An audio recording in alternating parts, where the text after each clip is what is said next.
नमस्कार। नीतीश कुमार ने 243 विधानसभा सीटों पर अपनी तैयारियां शुरुआत कर दी है।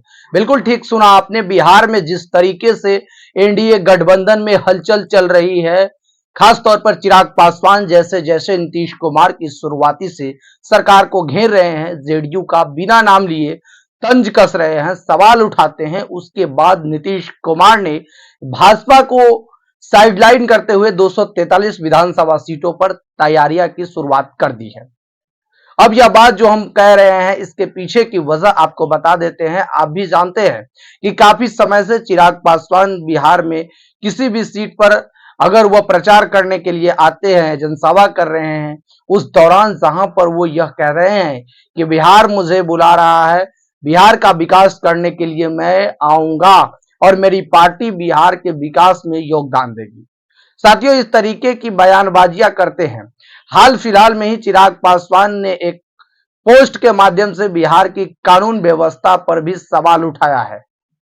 जब ऐसे सवाल बयान सामने आते हैं, यहां पर चिराग पासवान सिर्फ बिहार की सरकार पर सवाल उठाते हैं, तो वो भाजपा से रिलेटेड किसी भी मुद्दे पर नहीं बोलते हैं और ना ही भाजपा को घेरने का काम करते हैं। यानी यह बात तो साफ है कि चिराग पासवान साल 2020 को हुए विधानसभा चुनाव में की तैयारी की नीतीश कुमार के वोट बैंक पर कब्जा करना चाहते थे, नीतीश कुमार के वोट बैंक को अपने पाले में लाना चाहते थे। इस वजह से नीतीश कुमार की घेराबंदी कर रहे हैं। हालांकि यह चिराग पासवान और जेडीयू के बीच की बात हो गई।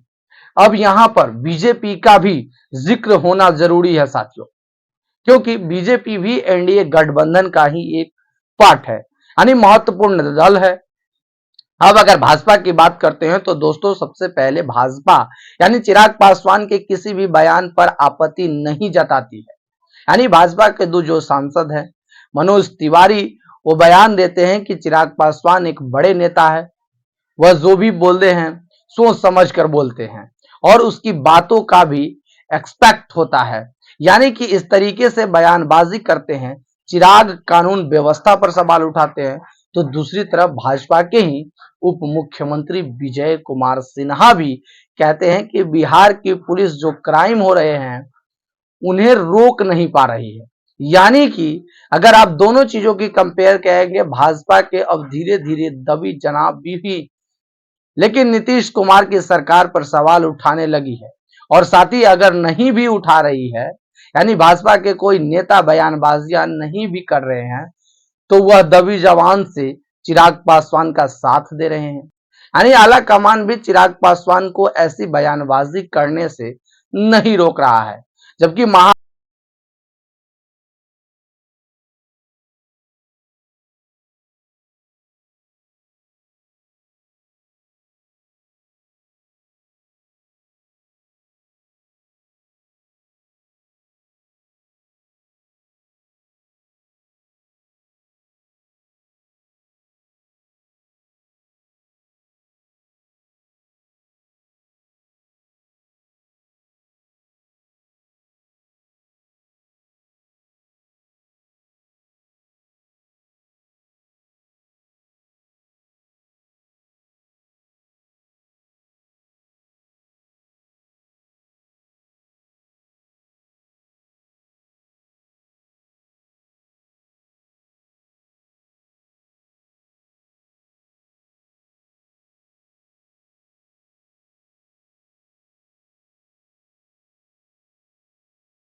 होता है कि आप आपस में ही नहीं लड़े।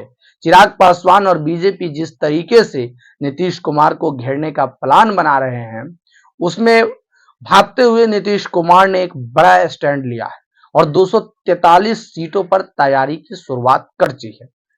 अब अगर हम नीतीश कुमार और बीजेपी के संबंधों का एक बार नजर डालें तो बीजेपी नीतीश कुमार का सीधीकरण करना चाहती है। यानी महाराष्ट्र में जैसे खेल हुआ, जहां पर एकनाथ शिंदे पहले से मुख्यमंत्री थे, फिर उन्हें डिप्टी सीएम बना दिया गया, वैसा ही खेल कहीं नीतीश कुमार के साथ भी ना कर दे। इसको भांपते हुए नीतीश कुमार यह स्टेप लिए हैं और यह फैसला लेते हैं। अभी तक कहा जा रहा था कि नीतीश कुमार बिहार के करीब 112 विधानसभा सीटों पर चुनाव लड़ सकते हैं और इसके लिए उन्होंने बाकायदा लिस्ट बना करके और भाजपा को सौंप भी दी थी। लेकिन इसके बाद जेडीयू की ऑफिशियल एक्स अकाउंट से एक पोस्ट सामने आता है और उस पोस्ट में तमाम तस्वीरों की शेयर करके 243 सीटों पर की जा रही तैयारियों के बारे में डिटेल दी जाती है। इसमें बताया गया है कि 243 विधानसभा प्रभारियों की जो सूची है वह जारी कर दी गई है। आमतौर पर बिहार की राजनीति में जो करीब से देखते हैं और समझते हैं, उन वरिष्ठ पत्रकारों से भी जब हमने बातचीत की तो उनका यह कहना था कि बिहार में अगर किसी भी पार्टी की तरफ से प्रभारी नियुक्त किया जाता है तो इसमें चांसेस यह होता है, ज्यादा से ज्यादा होता है कि उन प्रभारियों को टिकट भी दिया जा सकता है। इस वजह से ही उन्हें उस सीट का, उस विधानसभा का प्रभारी बना दिया जाता है सब, यानी जिससे वो अपनी विधानसभा को काफी अच्छे से सोच समझ ले और काफी अच्छे से जनता के सामने अपना कनेक्शन बना सके। अब अगर इसकी जानकारी की माने तो 243 विधानसभा सीटों पर नीतीश कुमार ने अपने प्रभारी उतार दिए हैं, यानी कि सेमीफाइनल का जो स्टेप है वो नीतीश कुमार ने ही लिया है। अब अगर हम चिराग पासवान की बात करें तो चिराग पासवान का एक बयान इस दिनों में काफी ज्यादा वायरल हो रहा है, जिसमें वो खुद चिराग पासवान की पार्टी की तरफ से पोस्ट किया और चिराग पासवान ने अपने ऑफिशियल एक्स अकाउंट से रिपोस्ट भी किया है, जिसमें चिराग पासवान एक इंटरव्यू के दौरान कहते हैं कि मेरा चुनाव लड़ने का फैसला बिहार सरकार का हिस्सा बनने के लिए है, ताकि बिहार में विकास हेतु नीति निर्माण में हमारी सक्रिय भूमिका हो। मैं ऐसे परिवार से हूं जहां हमेशा मैंने अपने परिवार में ही बड़े बड़े पदों को देखा है, तो हम पद को लेकर के मेरी कोई लालसा नहीं है। एक तरफ चिराग पासवान कहते हैं कि पद को लेकर मेरी कोई भी लालसा नहीं है, तो वही दूसरी तरफ वो अपनी ही बात में कहते हैं कि मेरा यह चुनाव लड़ने का फैसला बिहार सरकार का हिस्सा बनने के लिए है। आप ही सोचिए दोस्तों कि एक नेता जो केंद्र में मंत्री पद पर बैठा हो और वह अगर बिहार में चुनाव लड़ता है तो उसे कोई छोटा मोटा विभाग तो दिया नहीं जाएगा, या फिर अपने डिप्टी सीएम बना दिया, उससे तो उसकी संतुष्टि होगी नहीं।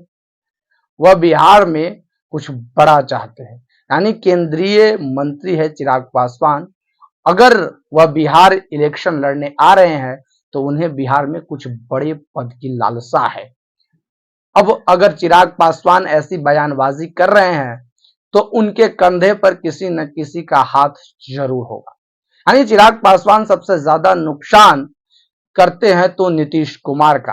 अब नीतीश कुमार ने भी अपनी जो तैयारियां है वो कर लिया है। अब आपको बता दें कि बीजेपी को, क्योंकि बीजेपी नीतीश कुमार का नुकसान करना चाहती है, जिससे नीतीश कुमार को मुख्यमंत्री नहीं बनाया जा सकता। अब आपको बताते हैं कि चिराग पासवान से बयानबाजियां करवाई जा रही हैं।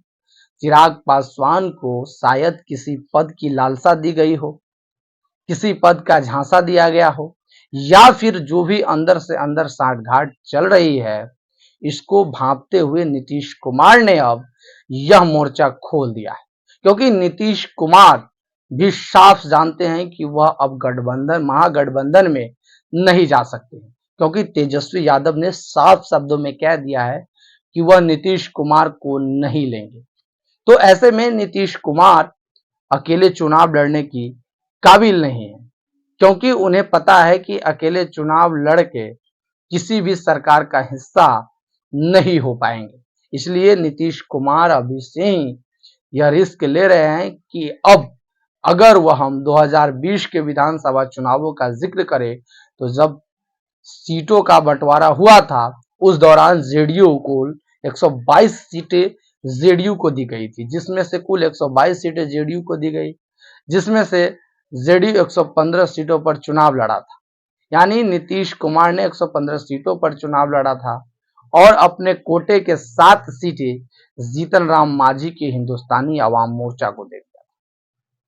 इसमें नीतीश कुमार मात्र 43 सीटें जीत पाते हैं, जबकि यही प्रदर्शन नीतीश कुमार का साल 2015 के विधानसभा चुनावों का बहुत ज्यादा था, क्योंकि 70 से ज्यादा सीटें नीतीश कुमार जीते। इसके बाद अगर 2025 के विधानसभा का जो चुनाव है आने वाले हैं, उस बात करें तो नीतीश कुमार ने 112 सीटों पर अपनी तैयारियां की शुरुआत कर दी है। अब अगर 112 सीटों पर नीतीश कुमार लड़ते हैं तो यानी कि भाजपा के पास सब बची हुई सीटों में भाजपा खुद लड़ेगी। इसके अलावा चिराग पासवान को सीटें देगी, जीतन राम मांझी को सीटें देगी और उपेंद्र कुशवाहा को भी टिकट यानी सीटें देंगी। नीतीश कुमार बड़े भाई की भूमिका में रहना चाहते हैं, लेकिन भाजपा चाहती है कि वह भी नीतीश कुमार से एक सीट कम पर चुनाव न लड़े। और इसी को देखते हुए दोस्तों अब नीतीश कुमार यह एक्शन ले रहे हैं, लेकिन इसके भाजपा खेमे में खलबली मची हुई है। साथियों, देखने वाली बात यह होगी कि क्या एनडीए में और यह क्या बदलाव देखने को मिलता है। क्या जेडीयू की तरफ से नीतीश कुमार एक्टिव होंगे और बयानबाजियों का पलटवार करेंगे, या फिर नीतीश कुमार गुपचुप तरीके से अपनी तैयारियां करते रहेंगे और एन मोमेंट पर कोई झटका दे सकते हैं। आप क्या सोचते हैं कमेंट बॉक्स में बताना बिल्कुल मत भूलिएगा, क्योंकि फिलहाल के लिए बस इस खबर में इतना ही। नमस्कार साथियों, और मेरे YouTube चैनल पर अगर वीडियो को देख रहे हैं तो चैनल को सब्सक्राइब